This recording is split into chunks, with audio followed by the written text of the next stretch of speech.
figure it out? I did. I texted you. Fucking A, man. I got the list. I wasn't sure if this is a. It still seemed like a shorter one than usual, but That's because we are getting it one episode earlier than we usually get it in the month. makes sense to me. Look at this. It's actually Yep. happening. It's spread out a little more this month. Magic has happened. Well done, sir. Well done. Kudos to you. All I did That's was right. figure out how to work some spreadsheets that everybody else already knows how to work. Everybody who works any kind of office job knows how to do the things that it took me days to figure out. That matters. That matters. All right, here we go. Oh, and I still haven't figured it all out, by the way. I still haven't figured out scoop names.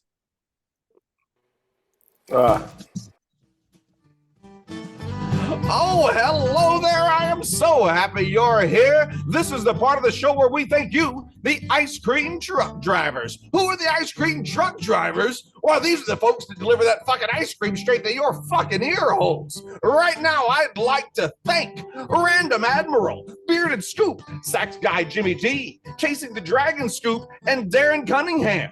If you'd like to be an ice cream truck driver just like these fine folks, head over to preachingfun.com. Preachingfun.com is where you can go to sign up to be an ice cream truck driver, and who knows, the life you save may be your own.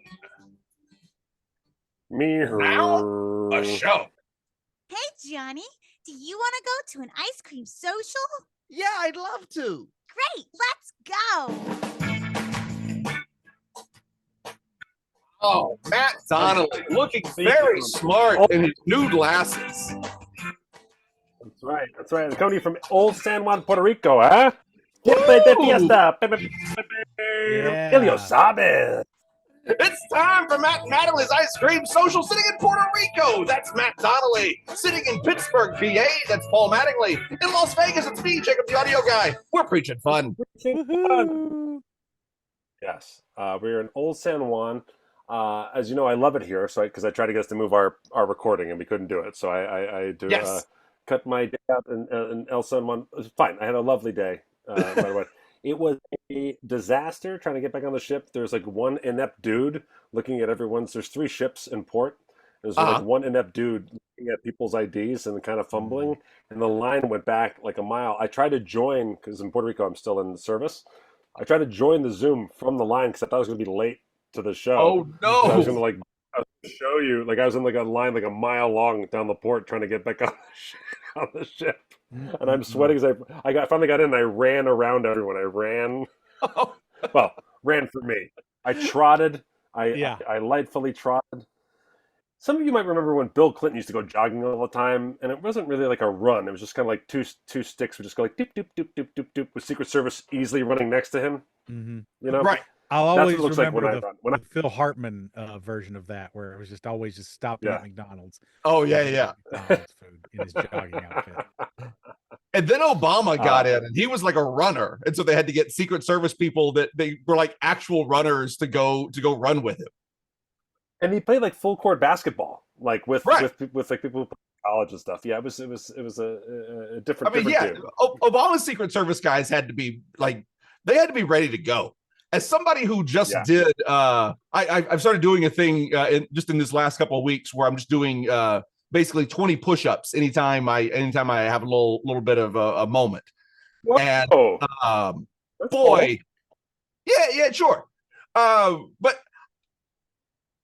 when I started this a weekish ago, I believe I underestimated how difficult a push-up still was. Yeah. I was like, it's like the number one like fitness check-in for dudes is a push-up, right? I think so. And I can still knock out 20. But I was like, this is not as easy as it used to be. I don't like this at all. It's not something that I'm enjoying. I don't think I could knock out 20 right now. I don't think. No. 20 in a day, maybe. You know. If I stop 20 times in a day, I think maybe I could do 20 push-ups in a day. I don't know. I'd have to actually really try. Now, are you talking like push-ups from the knees or push-ups from the feet? No, push-ups from the feet. Yeah, I'd have to. Yeah. That'd be tricky for me, but I'd have to try it. I don't know. Push-ups with I your think, feet, like your feet over your shoulders, and then you pushing up and down from what I'm talking about are handstand push-ups. When I'm lamenting the fact that I'm barely able to do 20 handstand push-ups in a row. He's a real Cirque du Soleil over here. I'm barely in elite shape anymore. Yeah. It's tricky. Well, so last night I was just saying, Anne hands me, speaking of doing multiple push-ups, Anne hands me a catalog for the Lazy Boy Showcase shop. Yeah, because they're pushing their President's they're pushing Day their Lazy Boys up and out the door. They are. This is a big day. I was way ahead of my age curve for like selling into recliner, and it was the best decision I ever made. I got it in 2020. I got a recliner.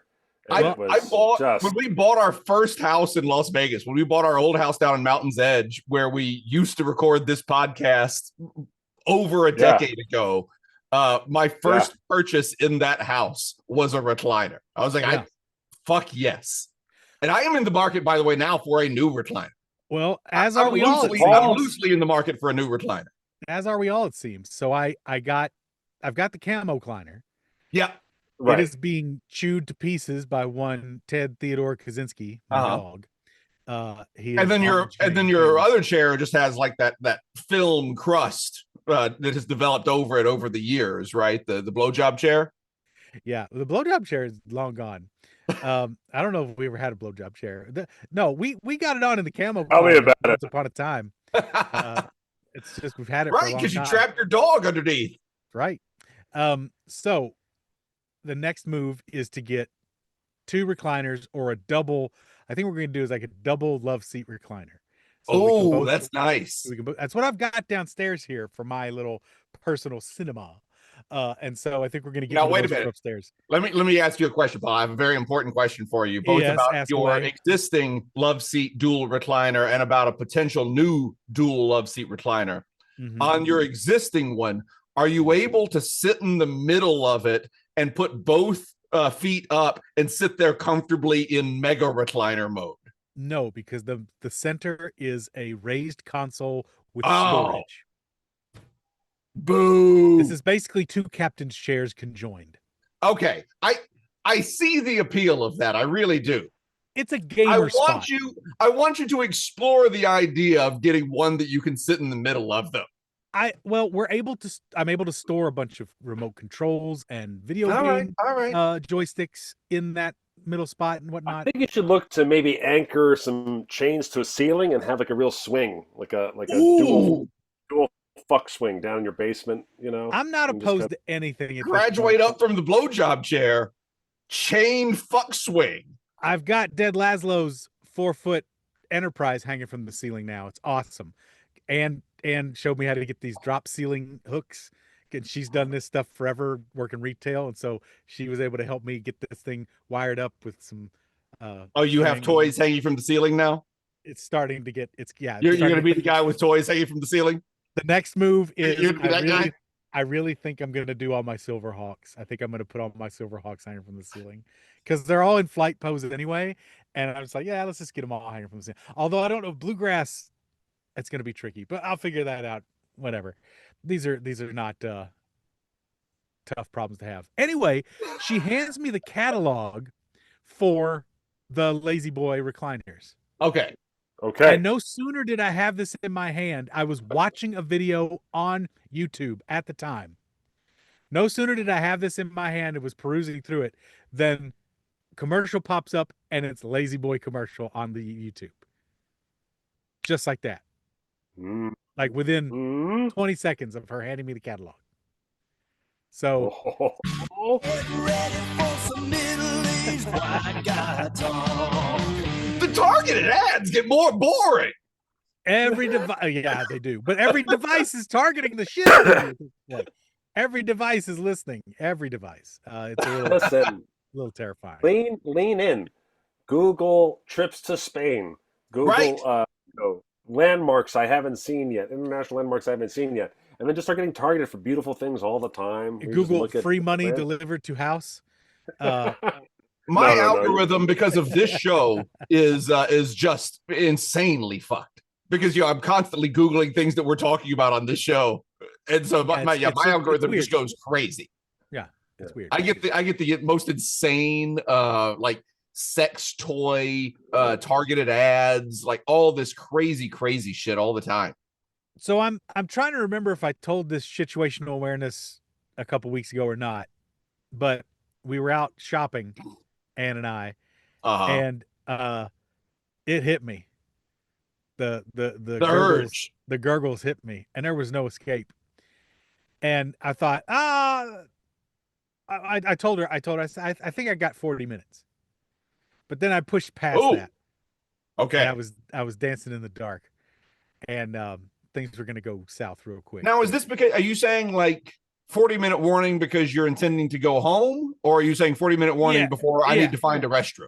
Yeah, we're intending to go home, but we wanted you're going to go home and do your business at the house. We want to stop some other places, but this we went. I think I did tell this before, but we went to the Five Below, and it hit me at the Five Below. Did I tell you guys? So we were in the Five Below, and I'm just like, oh, no, this is happening. And I look around, and there's Five Below. There's a bathroom. Okay, I'm saved. And sure enough, I got into the Five Below bathroom. It's all good. It was a crazy bathroom. Everybody's really excited for this year, by the way. Just a side note, we got Matt his own buttons of sound effects, like the one that he just played. Oh, wow. Exactly. Yeah. Half the bathroom was a cleaning station for the mop and bucket. So it was very heavy duty bathroom. But I got in there, did the thing, got it handled, and I got out, and I was like, all right, great. I mean, I was in there for a good 10 minutes, and Ann was texting me like, where the fuck did you disappear to? You know, because I just totally ghosted her.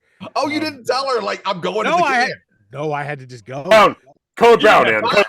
It was absolutely code brown, and I was just gone. But everything worked out great. And so I hit it and did it. And then... And quit it. Well, and I quit it, and then coming out, I'm like, well, now I'm obligated to spend some money at the Five Below. Oh, certainly you are. So I bought me some delicious candies. So you loaded up for next time. I did. I think I told the story coming up with one gig that I had to basically I asked for the bathroom urgently in like a 7-Eleven, and the woman brought me back like to like a backstage area where I guess normally they would say they didn't have public bathrooms, but she read the urgency in my face correctly. Yeah. And let me into the bathroom. And then I came out, and same thing. I was like, oh, I should buy something. And I bought like 2 drinks and had a 20. And she like rang me up, and I go, keep the change. And she goes, okay. Like just laughed at me.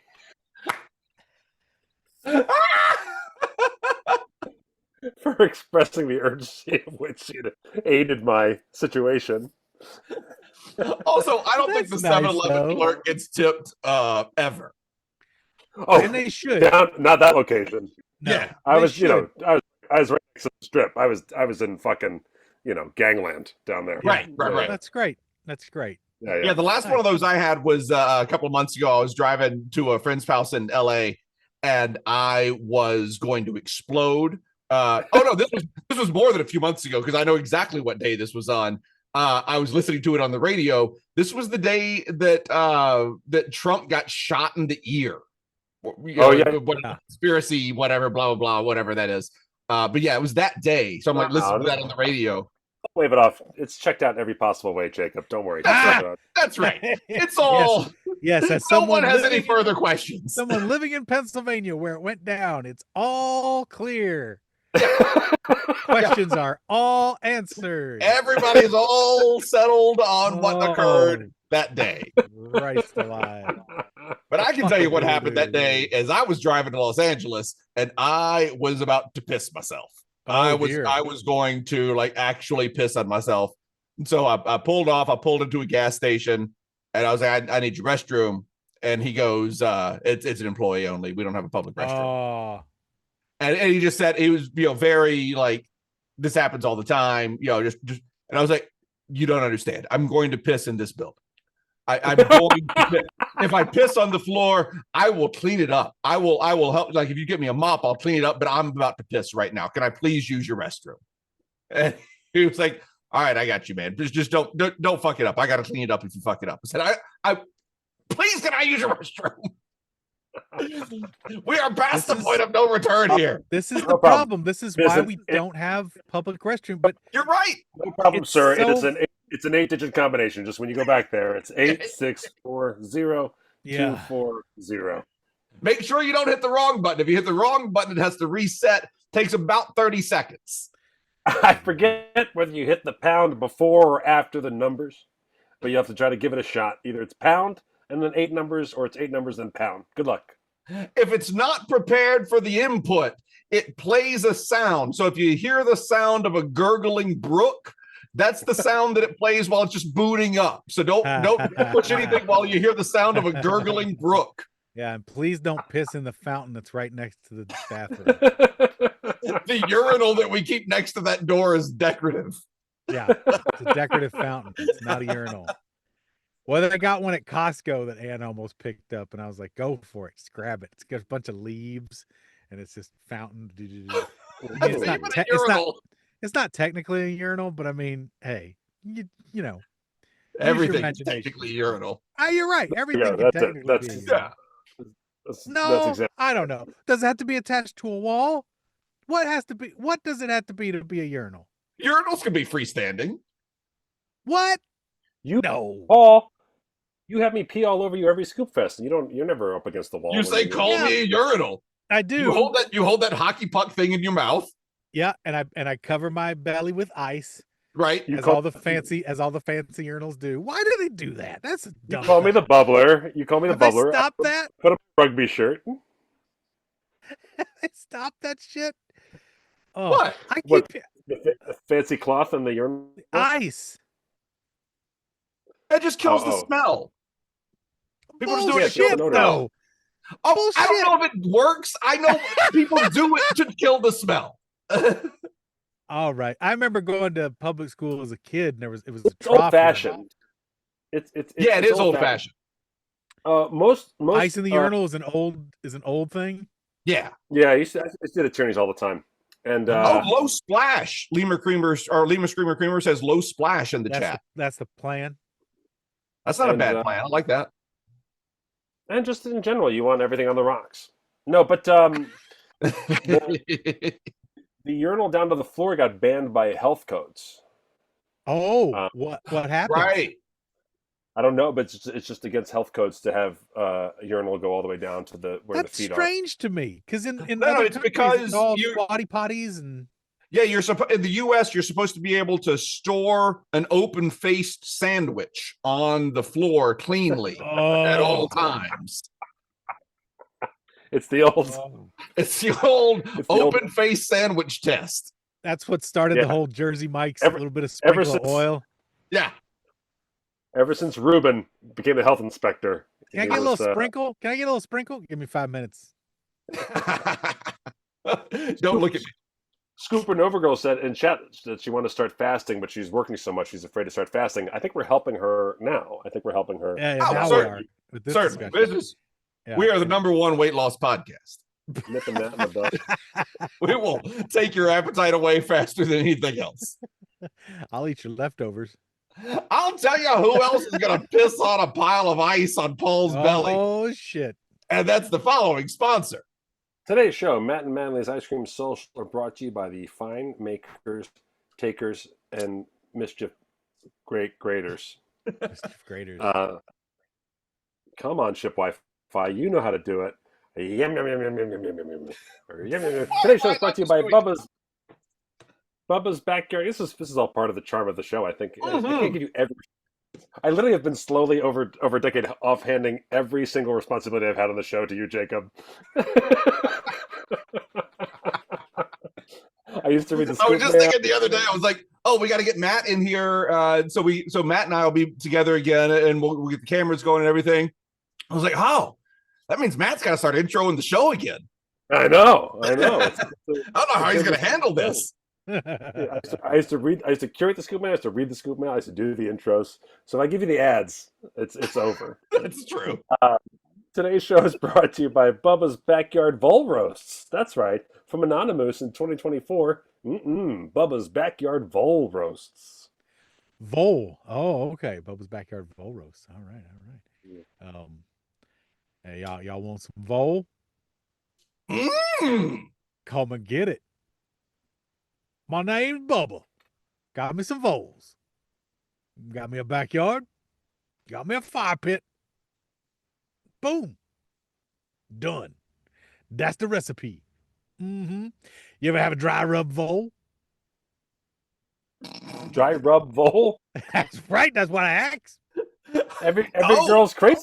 Every girl's crazy for a Is dry every rub vole. girl crazy about a dry rub vole? Yeah. Small critter, underground, pink nose, but his body's brown. Looks like half a rat, but it's really smaller than that. They come out of the ground and when they can, and we go crazy about a dry rub vole. Wait a minute. They come crawling really slow out the hole, and every girl crazy about a dry rub vole. Yeah. There we go. There it is. If your dog bite, try to eat them real quick. Catch them and seed them. I just want everybody to know that Paul Mattingly just genuinely forgot what the name of the song was that he was doing. He just started singing the ZZ Top song in his head. I did basically started singing dry rub man. Sharp-dressed man. I'm a dry rub man. Dry rub man. Every girl crazy about a dry rub man. We smell delicious. We do. Oh God. Oh, right. That's it. That's it. That's it. All right. That one. Dry rub. Check out. Yeah. There you go. Was downtown the other night. Saw a friend's band playing at one of the stages down on Fremont Street, and they are a giant Latin band. Oh, actually, we went down on Super Bowl night. We went down. We figured Super Bowl night downtown Vegas. After the game was over, this is going to be a party. This is going to be a lot of fun. We knew a lot of people that were working down that night. We said we'll go down. So we went down like 8 o'clock, 9 o'clock that night, and it was fantastic. It was such a good time. Just a ton of people down on Fremont Street. That sounds and fun. A friend of ours was she's in a Latin band. She's the singer in a Latin band, and they were playing down there. They had a huge crowd down, and they're having a great time. They've got like 12, 15 people up on stage. They're doing a whole thing, and there is one guy who is not in the band. I need to stress this a lot. This person is not associated with the band that we were watching. And yet he was in the audience, maybe 10 feet from the edge of the stage, with a large, I'm holding my hands up for the people on the camera, is the size of a Volkswagen bus, but it was a large cowbell and a stick. Whoa. And he was standing in the audience playing the cowbell loudly enough that I could hear him from, I don't know, I was probably 50, 60 feet away from him with a 12-piece band playing. I could still hear the cowbell clearly. To his credit, he was playing it perfectly. He was right on. He was right in the pocket with the band. Okay. He was nailing it. He played that. We stood there for 20 minutes. He played the cowbell perfectly without dancing around. He's standing still in the middle of the whole thing, played the cowbell perfectly to every single song. Bassie in the chat saying Will Ferrell, not really, because he wasn't doing anything. He wasn't being entertaining. He wasn't even trying to draw attention to himself other than the fact that he was playing a cowbell. Can you look away, please? I'm just having, this is a meme moment, okay? This is just for I'm me. doing a thing. Just pounding a cowbell just for me. This is something that my father and I used to do together when I was young, and I do this in remembrance. Yeah, it was so weird. We kind of enjoyed him. After a while, we enjoyed him. And every now and then he'd like stop to take a drink of something or something like that, and you'd miss him. You'd be like, oh, the cowbell went away. And you'd look over and he's like setting something back down, and then he'd start playing the cowbell again. Oh, okay. There he is. All right. That's lovely. Yeah. I performed in Raider Stadium for the second time. Before, Whoa. I was just asked to dress as a Canadian Mountie. Yep. This time, I actually was asked to be a skilled performer. Well, I saw you in your Canadian Mountie outfit. Skilled is the word that I would use. Especially with those olive boots they gave me. The special weird colored purplish boots I had. More of an eggplant. Now I've got to finish this show with a boner. Yeah. But I don't know if I'm supposed to say who it was for, but the company rhymes with Boogle. Yep. And they'd rented out the whole stadium. The Flugel. There's the flugelhorn. The flugelhorn. Talking about their new McRib. Stop guessing, you guys. It only hurts. Come on, you're gonna get me in trouble. It's a company that Matt is very invested in emotionally. They make noodles. Oh, come on, Jacob. You'll be able to hire me again. So yeah, Noodle hired me. Yep. And I was out there on the stadium, assigned to the like where, you know, the Champions Club right there on the 50-yard line, the special like high-end bar area. Oh yeah. So you're not on the field. You're up in the like the fancy dancy part of it. Yes. But going there, right? Like I'm going there to work, right? And I have directions, but I'm trying to enter a stadium. Yes. And I park and I'm like walking around. I'm just trying to find any place where I can find a human to like let me in, to tell me where to check in properly, so that I don't. Where is a door that is unlocked? How do I get anywhere? Yeah, and I'd like to, if possible, save time by not, I don't know, walking around an entire football stadium to get in. That'd be great. Had you been directed towards like a door or anything? I was unsuccessful in saving time. I indeed found myself walking around the entire stadium to where the people were lined up to get in, like the normal people. I was supposed to get in there before them. Mm-hmm. But it's taken me so long. I was told to park in different places, and I was moving around the stadium, so I was suddenly running late when I was on time. Yeah. Suddenly, I was trying to walk into a stadium, and they're like, "No, you're not supposed to enter here. You're supposed to enter over there." So I had to walk around a ticket booth again, and like knock on a door, and someone let me in, and scanned me down or whatever. And then I had to walk around now the inside of the stadium fence all the way back around to get into the entrance of the stadium. Of course. So then the people who are waiting for me are calling me. They're like, "Hey. You know, where are you? Tell me when you're on the field." And so I get on the field, and where would you go to, Jacob? Where would you go to in a stadium if you wanted to make sure you could tell someone where you are in the stadium? You're on the field. I'm on the field. I'd walk out onto the field so you can see me. Right. So I'm on the field, and the field is covered with, you know, like tables and chairs and eating stations and a stage and stuff like that. And is there anything I need to still be resembling a football? Oh, there's a stage? I'd go to the stage. Okay, on the opposite side of the stage was goalposts. Was giant goalposts. Yeah, go on one of the goalposts. Oh, yeah, perfect. Anything that's big that you can direct people to. Yeah, like I'm under the goalpost. I was going to say, go to the end zone, go to the goalpost. Yeah. I go right over the end zone, right to the goalpost to be like, "Hello, I am here on the field. Sorry for the holdup. I'm right underneath the goalposts." At one of the my handler says, "What? No, there's only one." So they took down one for the stage. There's only one giant golden fork. Oh, okay. Even more convenient. Yeah. Right. Yeah. And she goes, "What are goalposts?" And I said,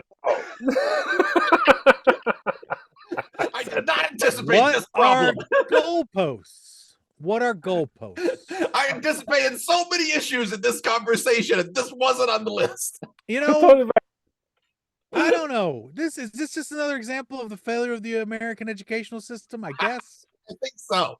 Jesus Christ! What are goalposts? They never. You tell the things you keep putting on me for when I'm supposed to be here, bitch. Yeah.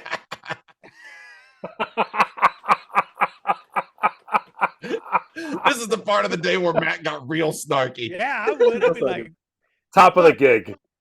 Yeah. And I say, sorry. Do you see a giant gold fork on the field? Like a giant two-pronged fork on the field? She goes, "Yeah, I'm over there." And she goes, "Okay, great." She comes to meet me over there and says, "Why didn't you say giant fork?" Why don't you look around the giant room you're in? What are the things that you would just say look the most like goalposts? Yeah. What's So hilarious is what kind of a knob you would have looked like if you described it in any other way to start. Yeah. Right. There's kind of a gold capital H, but the bottom half's just a weird rear rail holding up Oh, the you top mean the half of a giant. goalposts? You Oh fucking no, man. I was thinking more like imagine there's a giant snake somewhere underground and its tongue is forking out.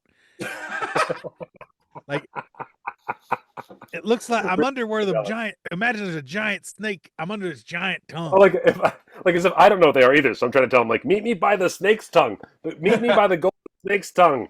That's where I am. Yeah. Oh my god. Wow. So then Hilarious. my handler comes and meets me and says, "Hey, well, let's go put your stuff in the locker room." Again, I got to be in an NFL locker room, which is really fun. That's I pretty reinvestigated fun. the shower situation, Paul. To remember you had a question. It is a giant place for everyone to shower in the visitors' all locker open. room, except for one, which is to be handicap accessible because no matter what, I think you're under those rules. And so there's one secure shower, I guess, for the kicker. Well, I mean, no. I mean, I ended up there, military. I ended up watching some of the Super Bowl. I'm pretty sure that stall's there for most of New England's team. Oh, the offensive line. Sure. Yeah. After showering there as well. Yeah. By the way, shout out to me for winning our Super Bowl picks pool. Yeah. Wow. Congratulations. It was my saying Bad Bunny would wear no headgear. I think that maybe closed the deal for me for that or whatever. Bravo. You are truly a prognosticator. And I'm throwing obviously no shade. Huge supporter. People who love Bad Bunny. No shade. People who enjoyed the halftime show, especially people who are Latin and like, oh wow, we felt represented. That's new and fun. Mm-hmm.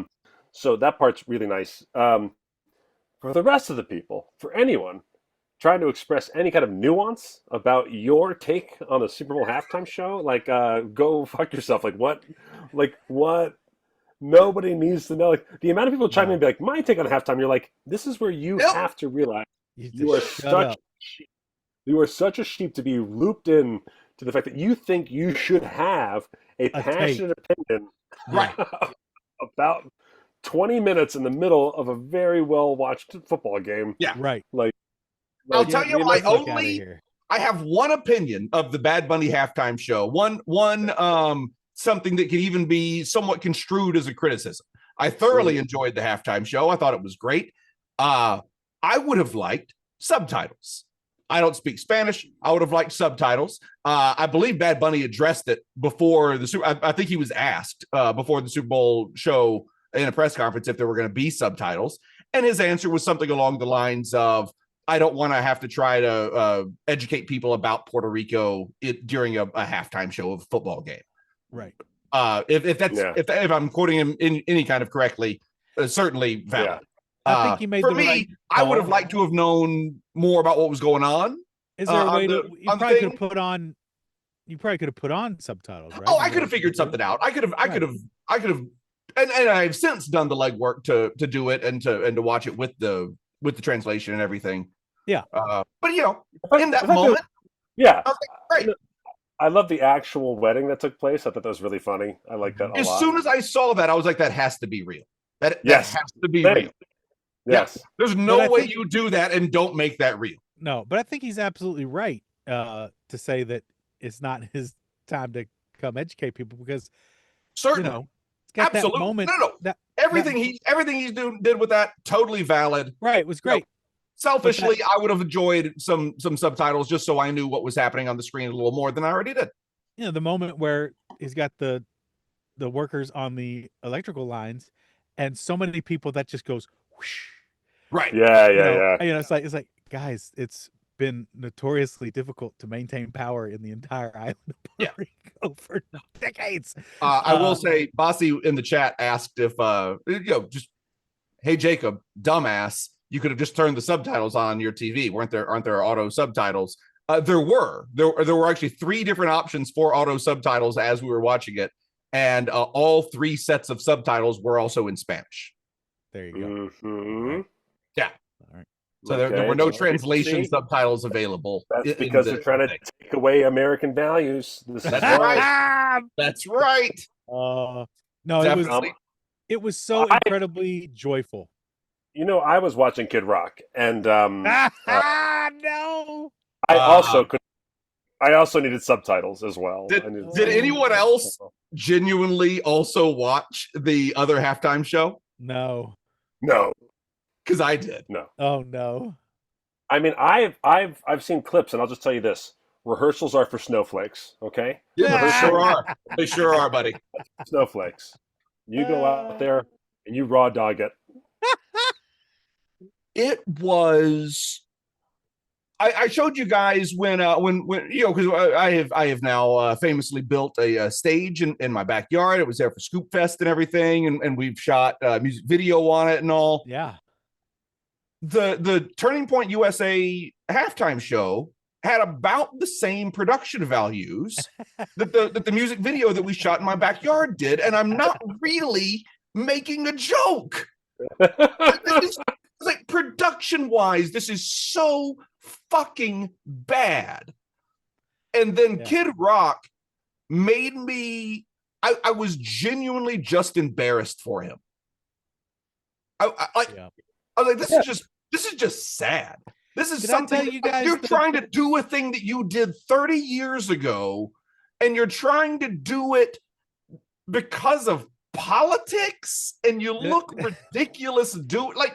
Put some fucking pants on, dude. Get rid of the shorts. Like this look is dead. Just stop it. Just stop. Like, if you've got money, fucking retire. Be happy for the rest of your life. If you don't, I'm sorry if you can't be happy, Kid Rock. But Jesus fuck, man. He's like, got money. Get out of whatever the fuck you're doing here, because this is crazy. Did I tell you about him coming to Absinthe? Do you remember when he came to Absinthe? I've met him a few times. I've been around him a couple of times. I'm not friends with him or anything, but I've definitely been around him multiple times. I remember when he came to Absinthe. Stop this. He was he and his crew. They were into their cups. Sure. And they were all wearing, as most of our audience is. They were all wearing replica Letterman jackets from the Michael Jackson Thriller video. Yes, that's right. I do remember this. It was really strange. Yeah. It was really strange. And he had an entourage of people with not a big crew, maybe like he had 3 buddies and like 4 women hanging out with him. An entourage for him, I would say, is even strong. Like, he had a group of friends with him more than anything. Right. Absolutely. Yeah. It just seems like they all met on Christian Mingle. That's right. He's just a goofball. Fucksforfarmers.com. He's just a goofball who wants to have fun and meet people and be cool. I think that's how he used to be. It doesn't seem like it is. It doesn't seem like that's the case anymore, because he just seemed happier.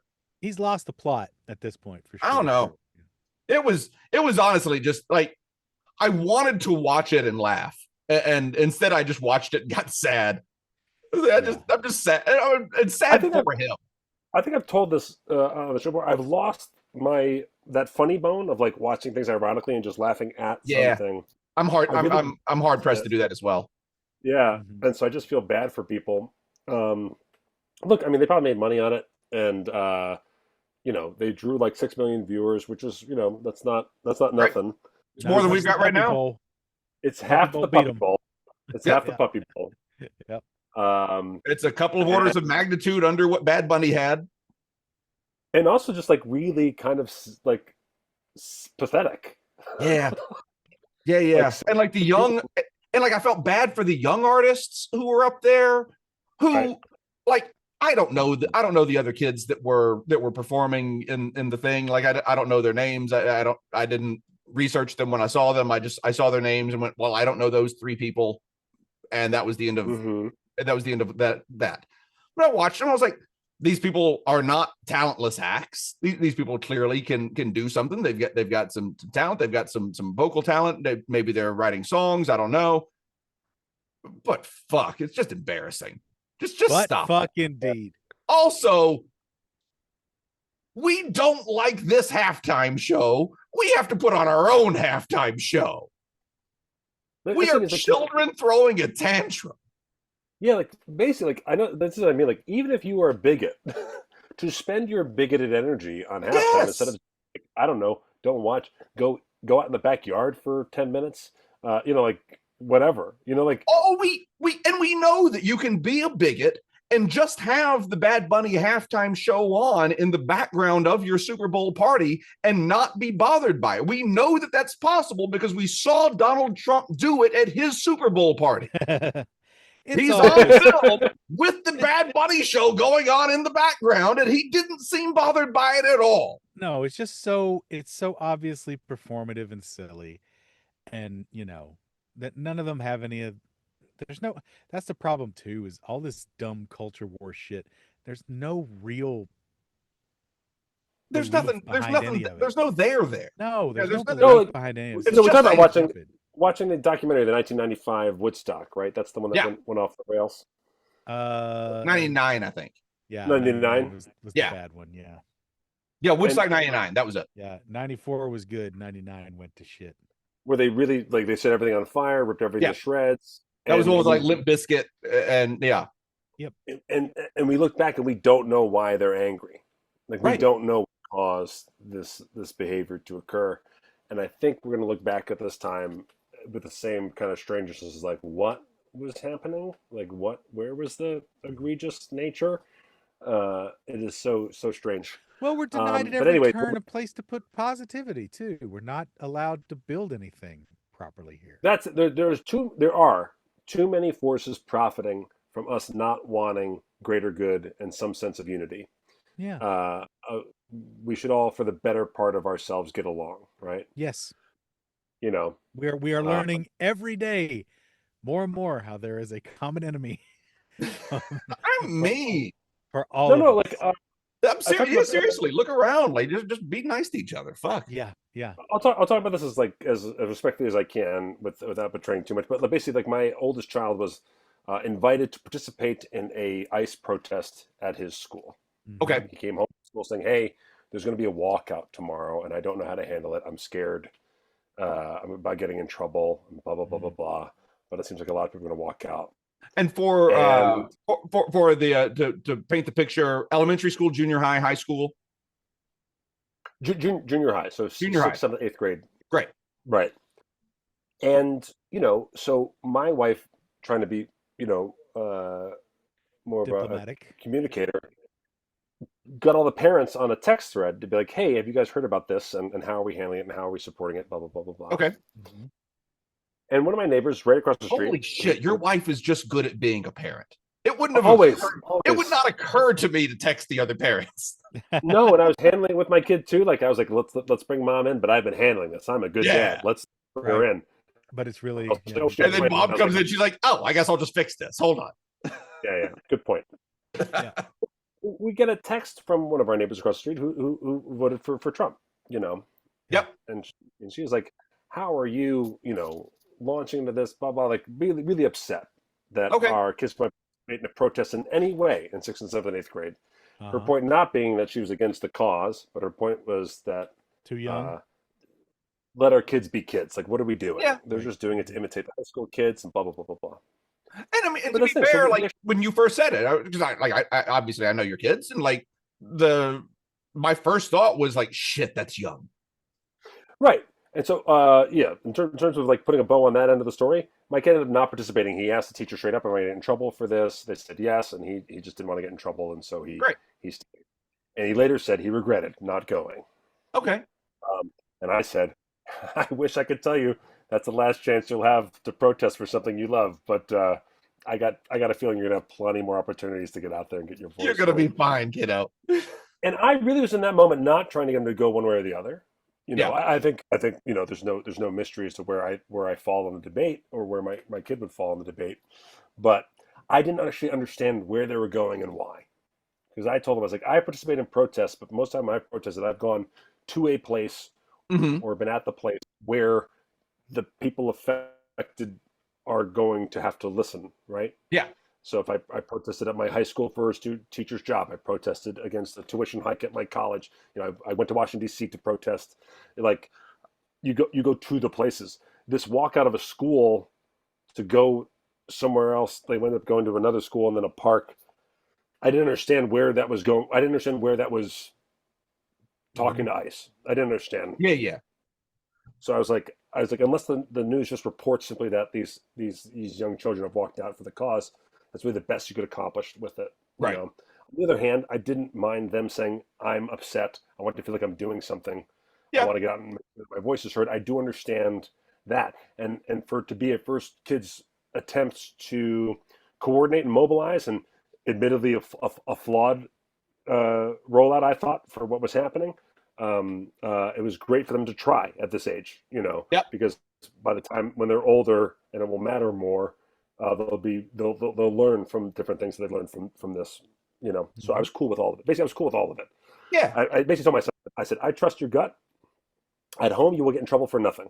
I was like, you will get in trouble for nothing, and you can text if you need one of us to show up or participate in any way. I said, you just keep communicating with us all day. You do whatever you want to do. And so that all went down. But all that was to say is that I ended up having a face-to-face conversation with our neighbor, and we really kind of talked each other off the ledge with what was happening. Good. And there was a sense with us that, like, hey, our children getting along and our children being children are very important to us. And so we were both putting those values above our political values, and we found common ground.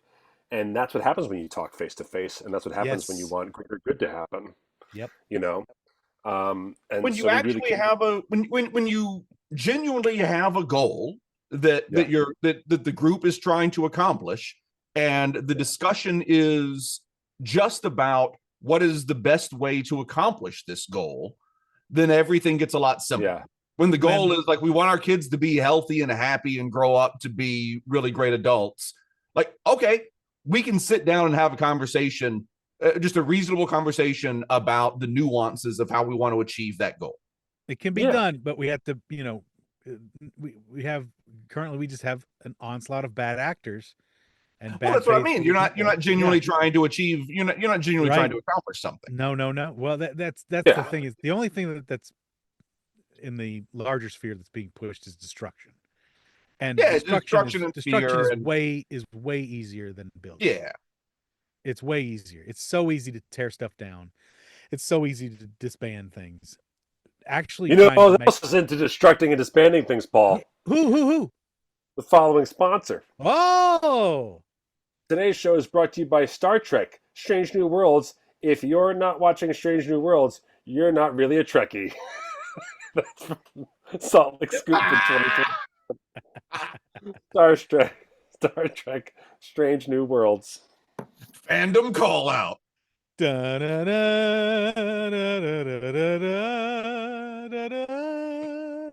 Hey, guess what? I'm Christopher Pike, first captain of the Enterprise. Bet you didn't know that, did you? Because you're not a real fan. Eat shit. You better start watching my show. You didn't even give me a second to guess who you were. Look, you said guess who you were. You didn't give me a second. Just because I didn't show up in my robo chair with my beepy beep because I'm younger me. You should have known. You should have fucking known.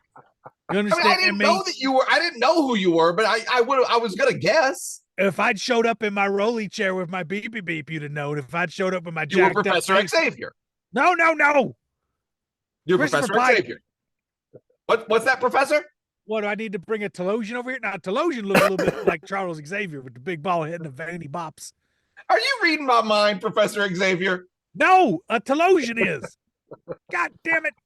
Professor Xavier, are you putting dirty thoughts in my head, Professor Xavier? You're thinking of Captain Jean-Luc Picard, who serves in Starfleet years after I do. Centuries even. Professor Xavier, you rascal. Oh, boy. Star Trek's so hard to keep up with. Strange New Worlds is fine. I don't know. Whatever. I stopped at Voyager. That's I cut off.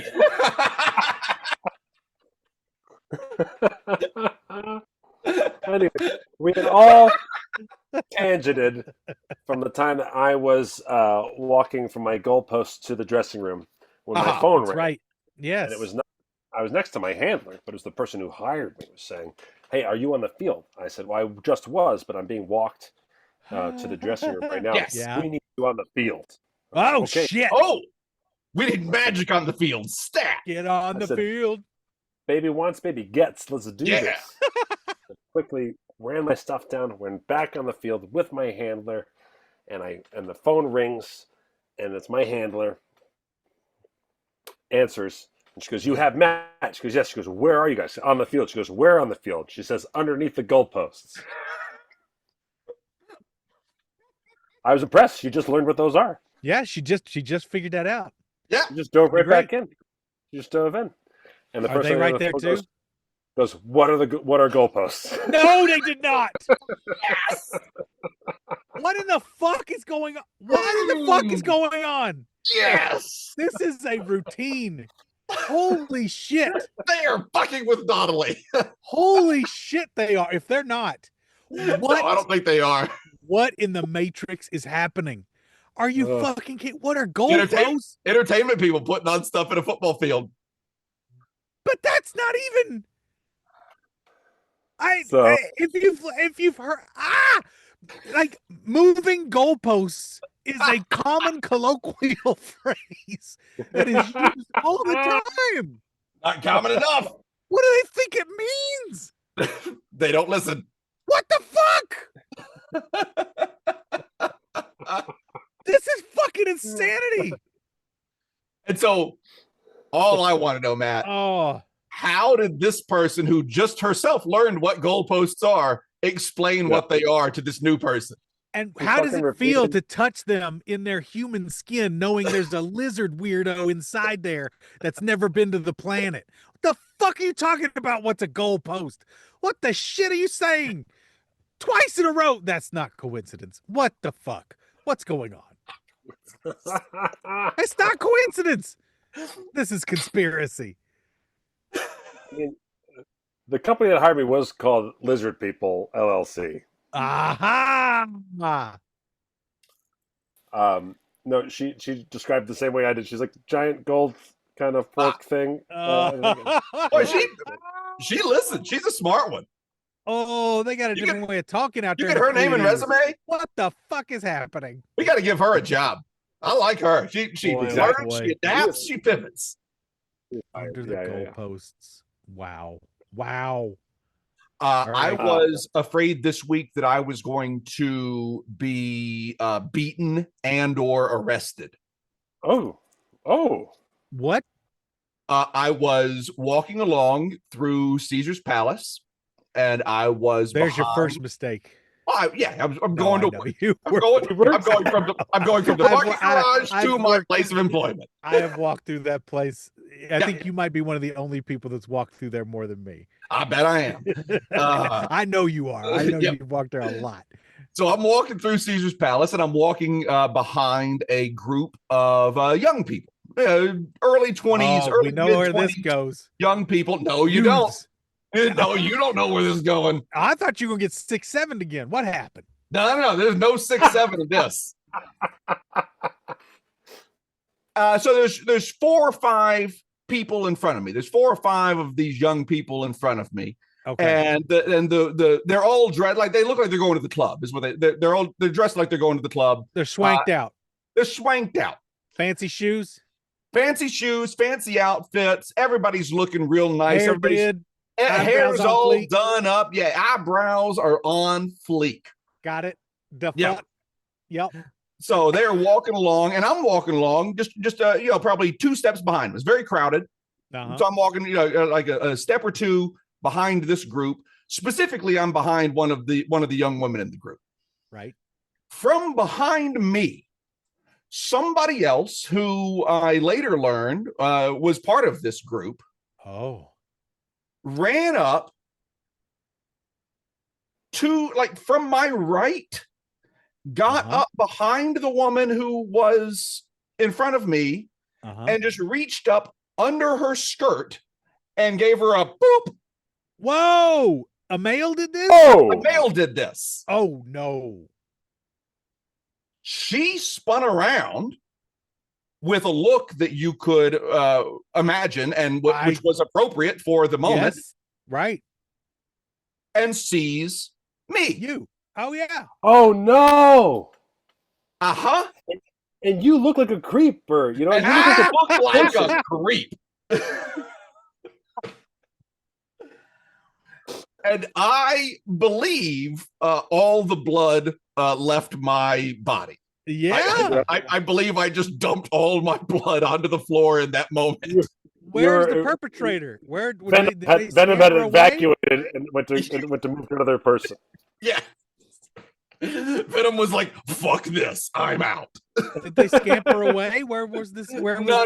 this, The other person, very quickly, without realizing, the other guy was in his cups already. Okay. And had not noticed me standing there at all. And just said in a delighted tone of voice, "I touched your butthole." Got it. Oh, And she gross. turned and saw that it was someone that she knew. Okay. And that was the end of our brief interaction. Gotcha. Woo, but for a second. That 10th of a second, Yeah. I was like, my life just ended. Also, my life just ended. And if that guy doesn't speak up, like that could domino into like a lot of problems, right? Like if you are an employee working there, get accused of sexual assault, doing that. Yeah. This is a cultural thing. This is a cultural thing. Touching people's buttholes? Yes. In certain Asian countries, it is a game where you get your hands like this and you put your hands together like this and you boop and you Paul is putting his hands together, both of his index fingers, or both of his middle fingers rather, pointed out into one giant protuberance of a finger. For those who culturally understand, there is the steeple. Paul's fingers. Yeah, there you go. I believe it's called buka buka or something like that. But it is a culture. It's a very much a kid's game. It's kind of like you look at the circle kind of thing, you know, or punch buggy, you know. If you look it up, it's a real thing, and it is such a cultural thing that at least in Japan, they have made a video game of it. And when you go to the arcade, the video game is a butt and you hold a finger controller. Just look up the video game for this. I'm not going to, but somebody will, and they'll send me a picture. Yeah, but you look up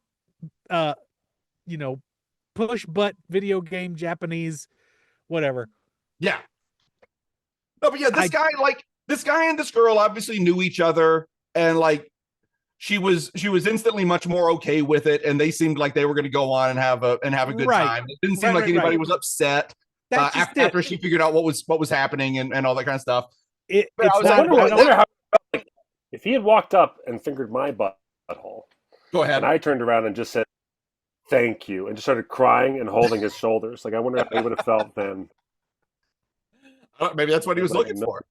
No one's done that for a very long time, my friend. I just would have pet his face. Yep.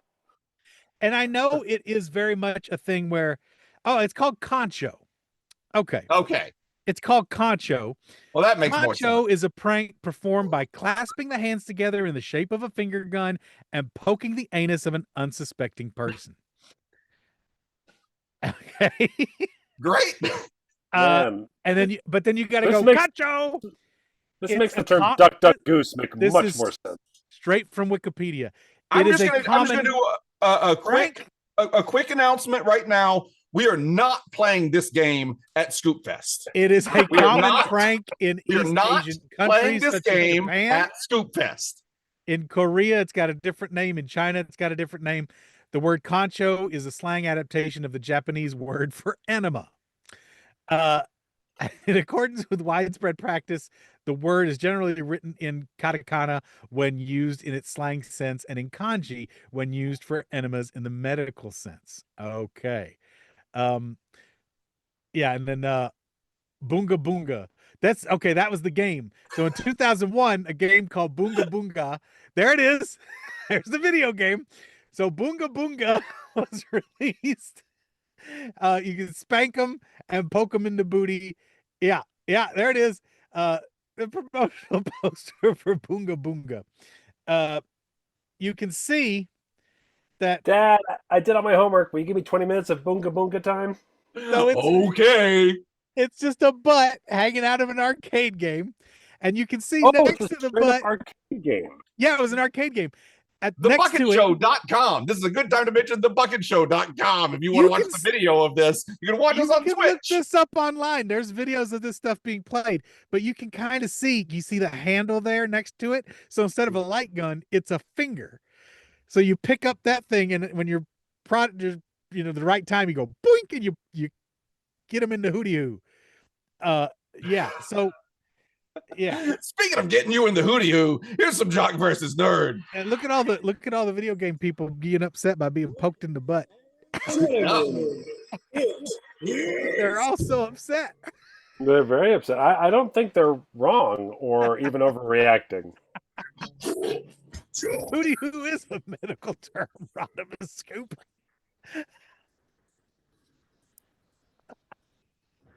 Explosion of hootie hoo. Boonga boonga, everybody. The shit you that I want- remember. The If things you that want I to do some know. boonga boonga, you got to give me some hootie hoo. We got a Scoopardy coming to us today from Wayne Geo. This is an Australian Scoopardy. The people, culture, places, which are multiple choice, and random Australian questions. Wayne did say that this was inspired by our New Zealand Scoopardy a couple of shows ago. Wayne said this was going to be a little easier than the New Zealand Scoopardy as well. He said, nope, don't worry, fellas. This is a bit more of a softball. Well, I imagine it has to be. We have some understanding. It has to be. Well, we have some understanding of Australian It culture. can't be more difficult than the New Zealand one was. That's exactly right. I know about knifey spoony and a couple other things, so I'm fairly you know the culture. I'm fairly well versed in the culture. I know they don't play a lot of boonga boonga in Aussie, so Knifey Spoony is the New York version of Bunga Bunga. I'll see this isn't your first game of knifey spoony. I'll take random AU questions for 200. Australian Prime Minister Harold Holt went for a swim in the ocean and never came back. Assumed drowned. What ironic sports complex was named in his honor? I mean, it's got to be an aquatic center, right? I would think so. Yeah, an aquatic center, a swimming center. Holt, yeah, swim center. The Harold Holt Swim Center. Look at that. That's fucked up. That is fucked up. That's a fucked up thing to do. That's a fucked up thing to do. That's really Is that like a large scale embarrassment ritual kind of thing there? Like a embarrass you in death kind of thing? Decades and decades, children would go, "Oh, I wonder what this is named after," and then look it up and be like, "Oh shit!" Like all the time. Do you know how fucked up your thing has to be for us to stop this show to just comment on it being fucked up? Yeah. Oh, fucked up. Paul, you're up. Oh goddamn. Culture for 200. Aussie. Oi, oi, oi. Probably so. Yeah. Yeah. See, I know a little something about Australian. You know the culture. You know the culture. You're boingo. You're practically Australian. You're practically Australian. You're nailing it. I'll go boingo, multiple boingo. choice questions. Places, boingo, multiple choice. Boingo, boingo. Where in Australia are you more likely to be murdered? Western Australia, Tasmania, or the Northern Territory? Oh, knifey spoony. I mean, Tasmania is really small. And the Western Territory and Northern Territory are fucking where humongous. The devil comes from. That is where the devil is, though. Well, as someone who lives on the west coast of this continent, I'm always very likely to be murdered. So I'll go Western Australia. No, it's the Northern Territory. 4.34 homicides per 100,000 people in 2023. The Northern Territory of that continent had 4.3 homicides per 100,000 people. What a murderous place. Yeah. I'm sure that's far better than our stats, but I don't know what ours are. Of course it is. Yeah. Of course it is. Matt, you're up. I will do more random AU questions. A cousin of the koala, this totally real animal, will fall out of a tree and kill you. I know this one. You know about fucking Australia culture. This is Australia culture question right here. Is it a wombat? I don't think it's a wombat. All right, I'll pass. Paul.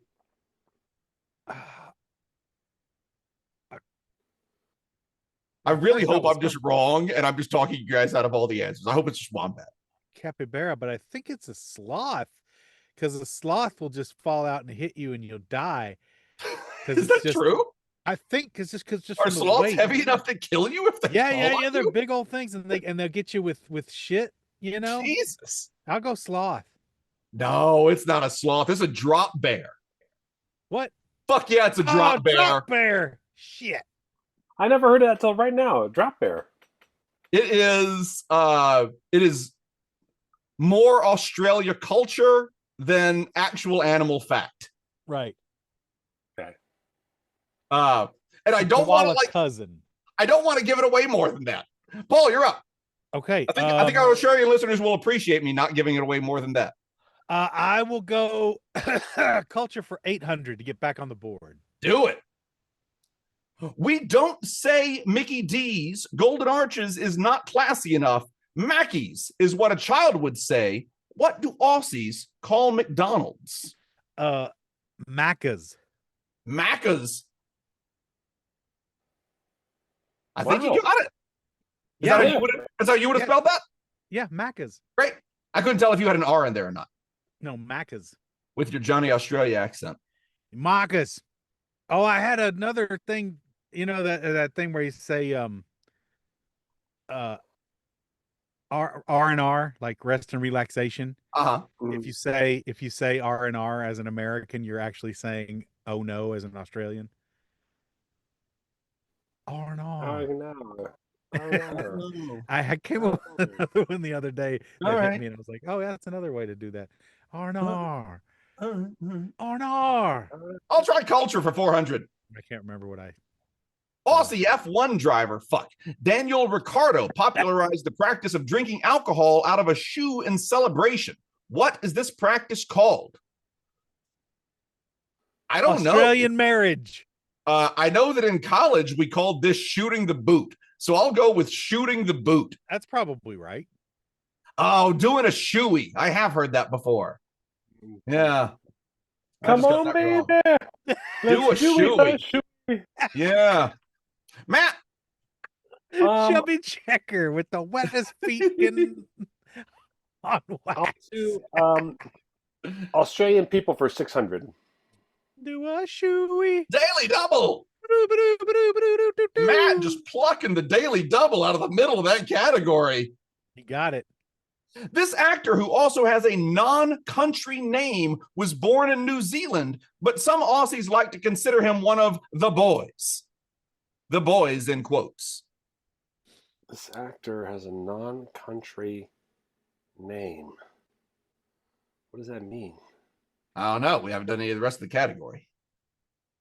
Actors in non-country. Is Keith Urban. Who? Keith Urban? Keith Urban? Carl Urban. Carl Urban. So close. Oh, no. Carl. Is that Nicole Kidman's husband's? Is that Nicole Kidman's husband? No, that's Keith Urban. He was. Okay. He's not their husband. Carl Urban is in The Boys, the TV show. Oh, yeah. Keith Urban also is a country music singer. He was also Bones in the remake and Judge Dredd in the remake. Yeah. All right. Gotcha. Paul. Okay. I will go people for 800. Let's see here. This band is often mistaken for Aussies, but are actually Kiwis. They would be terrible housemates even if they brought the weather with them. Oh. This band, often mistaken for Aussies, but are actually Kiwis. Brought the they weather would be terrible housemates even if they brought the weather with them. The weather. So it could be like something like Sunshine People or Casey and the Sunshine Band. It's Casey and the Sunshine Band. Final answer. Or maybe it's the Weather Girls, the trio who sang It's Raining Men. It could be. It could, or I think midnight oil, but that's not weather. I'll have to pass. I don't know. Oh, that passes to me. Yeah, I don't get the weather either. I think I'm gonna feel really stupid about this. Is it ABBA? It's not ABBA. I just don't get the weather reference. I'll pass. Matt. Pass. Let's see. Oh, Crowded House. Crowded I House. still don't get the weather reference. Oh, it's not a weather reference. It's the housemates thing. We missed the housemates thing. We focused on weather instead of housemates. That's right. Yes. I Crowded see House. what happened. Ah. It's me. I'll try culture for 600. Aussies wear flip-flops, the footwear with the little strap thing that goes between your toes. As we are highly cultured, what classy name do we call them? Hint, we like to get that strap thing right up there. I believe they call them thongs. Yes. Let me see. Yeah. That's what Cisco was singing about the whole time. Flip, flip, flip, flop. Feet fetish. Flippity flip flip flop. Flappity flip. All flop, Australians flip, are feet fetishists. That is true. Matt, you're up. Feet. Gosh, I need some points here. Oh yeah, score check. Paul's random winning with 600. I'm in second with 0. Matt is in third with negative 400. There's still one daily double out there. It's anyone's game. Anybody's I'll game. do people for 400, please. Let's see. This country singer with a non-country name is claimed as an Aussie, but actually born in New Zealand. It's Carl Urban. Could be. Keith Urban. Keith Urban. Yeah. We'll give it to you that time. Yeah, you were saying it. I was like, wait, I was joking about repeating the answer. I was clicking on the answer because I thought you were saying Keith Urban. Okay. And then you said Carl. Paul, you're up. I'll try places for 8. If you wanted to jump off the tallest bridge in Australia, up to you if you use safety equipment, where would you go? Perth, Melbourne, or Sydney? I'll go Perth. I think it's Sydney. I think it's right by the Opera House. Could be. It is Sydney, the Sydney Harbour Bridge. Sure enough. Good guess. Yeah, that's what I thought too. It's me. I'll try. Bridge bitches. Yeah. I knew that one. With your fucking bridge locations. Look, Jack, I live in the city of bridges, Jack. I'll try random Australia questions for 600. Daily double. Starbucks has finally made it to Western Australia within 2 dollary dues Australian. How much is a venti iced latte? For comparison, Google says in America it costs between $5.75 and $6.80 USD. Putting the D in USD. Yeah. Within $2. Boy. It's a little more, right? I mean, is it a little more or is it a lot more? Oh, I don't think it's a lot more. I'll say $8 Australian. $9 7 to 11 for a correct answer. $9 for a venti iced latte. Yeah. Worth every penny. So good. Worth it. I mean, keeps my wife in business. So, Matt, you're up. Keep buying it, y'all. All right, I got to make a move here. I think I'll take random AU questions 800. Let's see. We love our big attractions in Australia. Name a fruit or vegetable there's a giant statue of in Australia.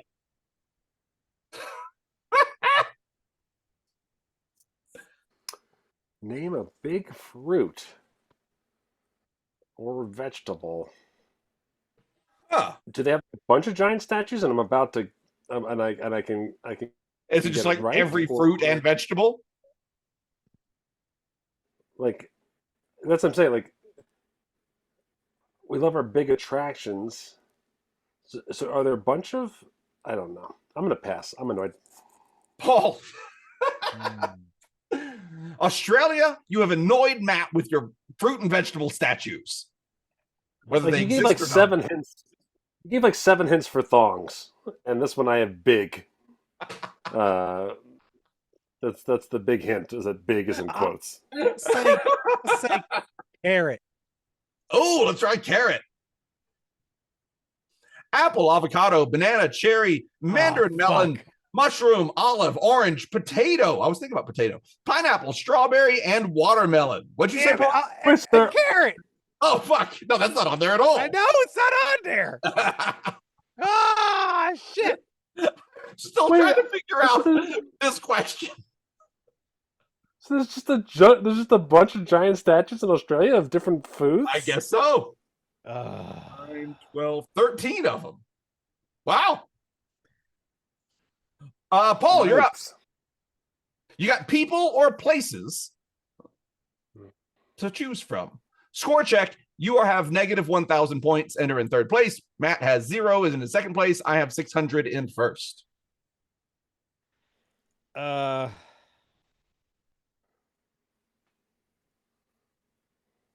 go with places for 6. All right.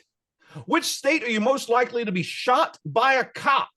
Queensland, Jesus. Australian Capital Territory, Western Australia. Well, we have the bad stuff in Western Australia. I'm gonna go B. What's that? Capital Territory? I'm sorry, it's Queensland. Shit. Queensland. 14 in 2023. We can beat that. Come on, guys. Yeah. You didn't even hold a candle to Baltimore alone. I'm not sure if you hold a candle to Henderson. I'll try people for 200. People often mistaken this gladiator for an Aussie when he was actually born in New Zealand. Boy, Matt's question had big in quotation marks, and all mine has is gladiator with no quotation marks at all. I don't even have quotation marks.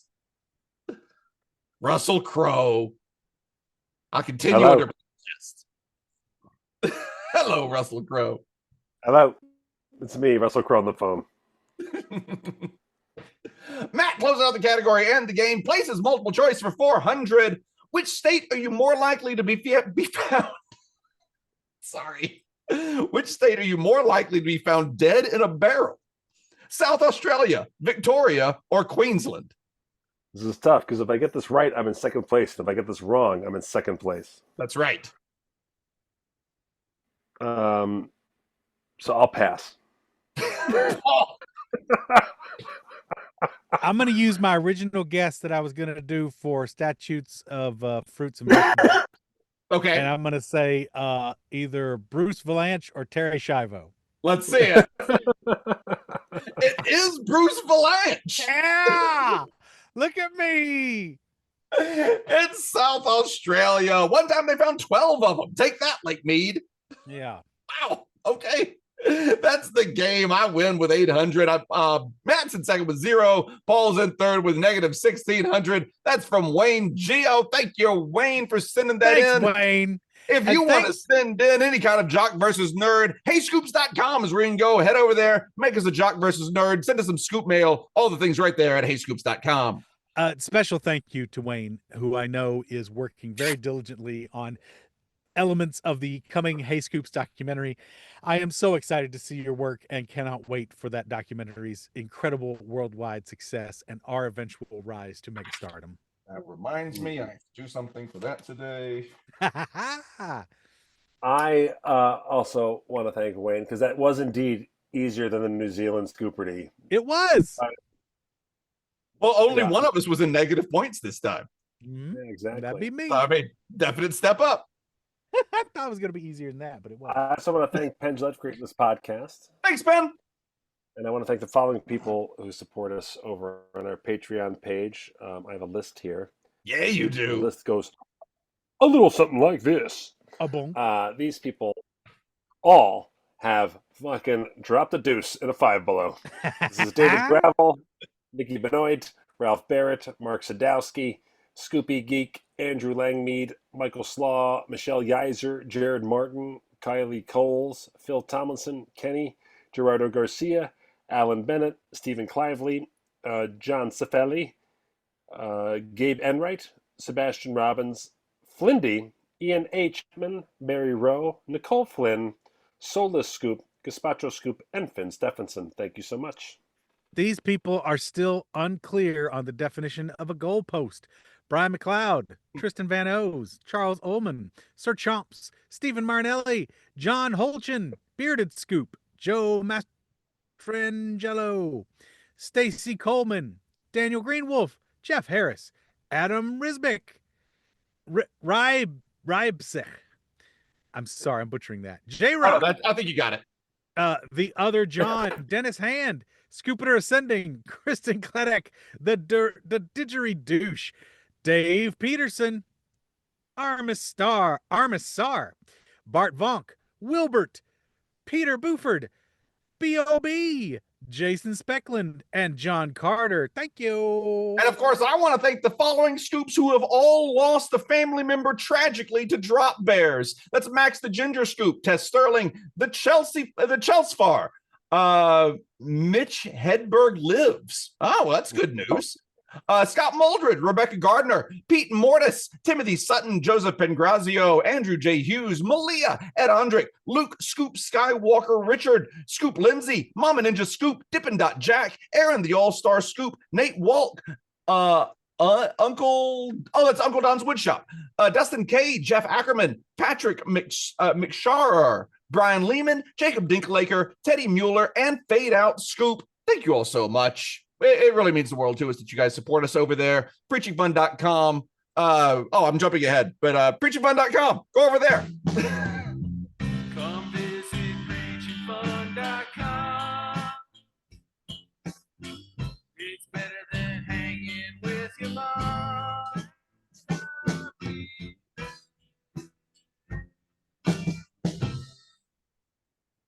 And if you know everything about Australia, go to fartsinabag.biz. Farts in a bag.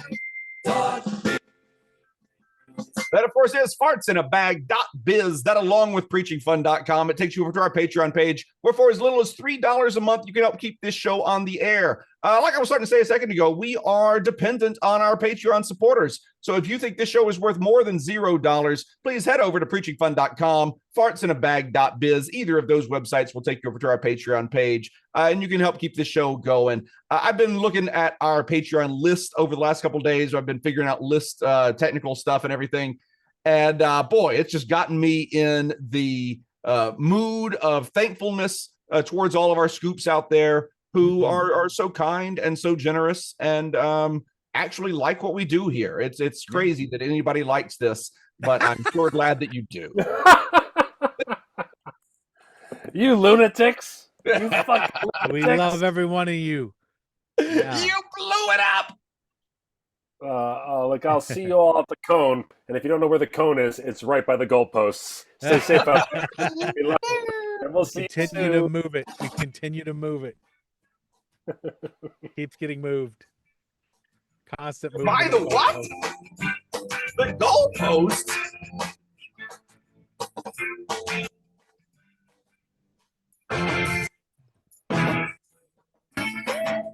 See you at the goalpost. Where's the goalpost? What's a goalpost? It's the big snake tongue. We're preaching fun. Why didn't you just say the big snake tongue, you asshole? I won't put them on blast, but I Snooty watched booty. one of our scoops fall asleep while listening to us on Zoom, which is, I think, I don't know, flattering or offensive. I don't know. That's flattering. That's Okay, flattering. flattering. Yeah. I'll take flattering. You want content that lulls people into slumber. Well, then, shout out to Pluribus.